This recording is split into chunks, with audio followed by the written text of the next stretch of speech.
All right, everybody, let's go over the story of Albert Fish, a serial killer out of New York City. Now, Albert Fish was actually born Hamilton Howard Fish on May 19th, 1870 in Washington, D.C. Now, just like a lot of these serial killers, they have very damaged backgrounds, a lot of trauma, and he was no different. His childhood was filled with tragedy and instability. His father, a riverboat captain named Randall Fish, died of a heart attack in 1875 when he was just 5 years old. His mother, Ellen Fish, was unable to support the family and gave him up. So he had a dead father and a deadbeat mother, fortunately. And he was placed at St. John's Orphanage in Washington, D.C. He was there until about the age of 9 years old, and in 1880, when his mother was able to get herself together, retrieved him. But during that time, while he was in the orphanage, he endured a lot: mental and physical abuse, whippings, and unfortunately there were a lot of sick people in that orphanage entrusted with the care of children. These sick individuals rubbed off on a young Albert, and he would express those sick fetishes later on. He changed his name to Albert because he didn't like the nickname that they gave him in the orphanage, which was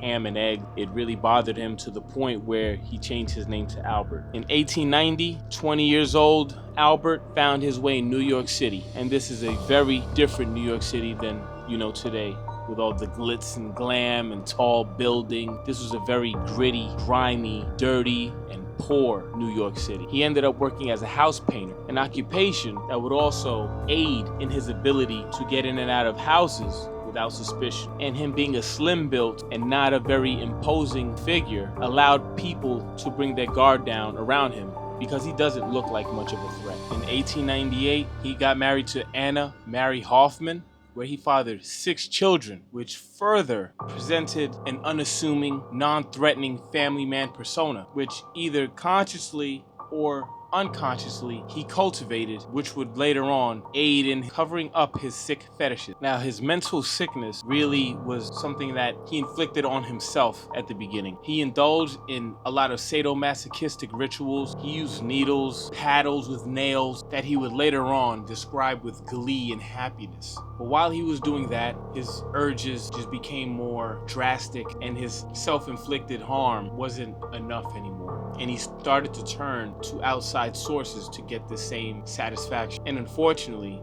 he didn't just prey on other people, but he preyed on the most vulnerable: children, usually boys, from poor neighborhoods in Manhattan and Brooklyn. And he didn't just seek these children out to kill them. No, that really wasn't enough.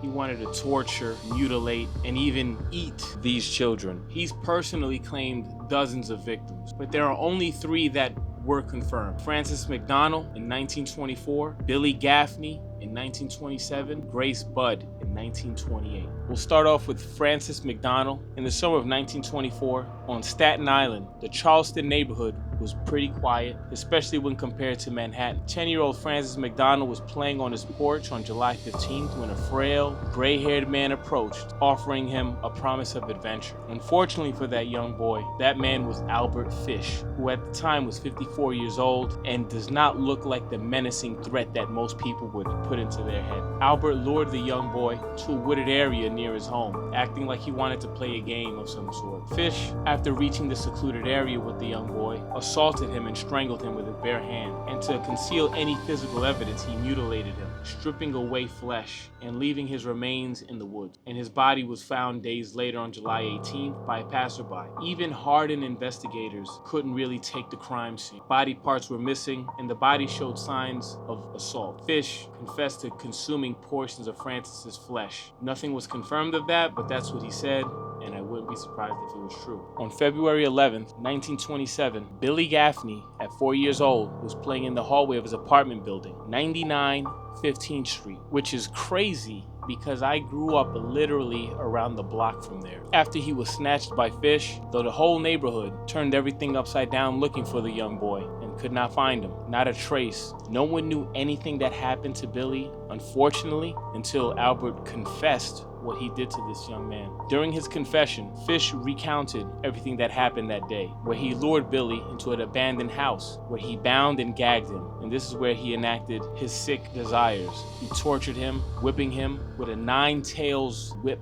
Then he strangled him. Later on, after the boy passed away, dismembered his body, and cooking parts of his body with carrots and onions and eating them over the next couple days. He said that the act gave him a perverse thrill. He could remember every step and every bite like it was yesterday. That's how much joy it gave him. They never found any of his remains, so we can't verify if it did happen, how much of the body he cannibalized, or if he tossed him into some unknown dump. This was another neighborhood that had their lives turned upside down. Uncertainty. No trust can be had with your fellow neighbor. And any dreams that they had for their children and any dreams that they might have had for Billy were snatched away. And now we're going to talk about the third of his confessed murders, Grace Budd. On May 28, 1928, Albert Fish, at the age of 58, answered a classified ad placed by 18-year-old Edward Budd, seeking work in Manhattan. Posing as Frank Howard, a kindly farmer from Long Island, Fish visited the Budd family's apartment on West 15th Street. His target was Edward, but when he saw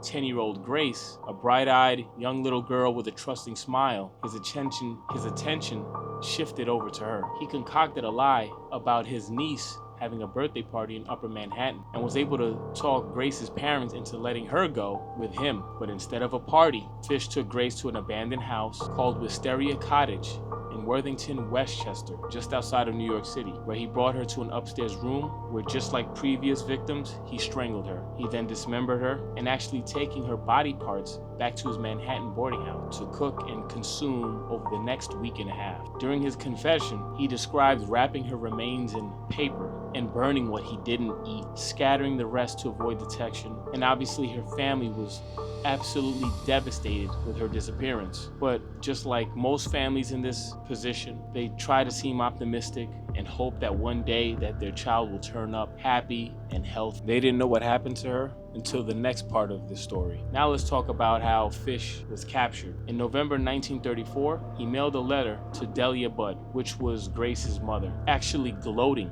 about the murder and describing her death in gruesome detail. But Albert, not realizing he just made a huge mistake, there was a certain emblem from the New York Private Chauffeurs Benevolent Association on the paper that gave the police their break, tracing it back to the building that it came from. And then they arrested Albert Fish on December 13, 1934, where they were able to tie the letter to him because of all the details that only the killer would have known that he included on the letter. This was an early lesson, unfortunately, for a lot of the families in New York City to not really trust anybody. The close-knit family atmosphere that you try to cultivate, there are a lot of people lurking in the shadows, ready to take advantage of your trust, to rip your whole life away from you, to destroy everything that you find happiness in. Albert Fish was one sick individual. In 1934, after he was arrested, he confessed to those 3 murders. X-rays actually showed 29 needles embedded in his pelvis that he put there himself for pleasure. His trial for Grace Budd's murder was in 1935. The whole nation was paying attention to every detail, and he confessed everything. He was convicted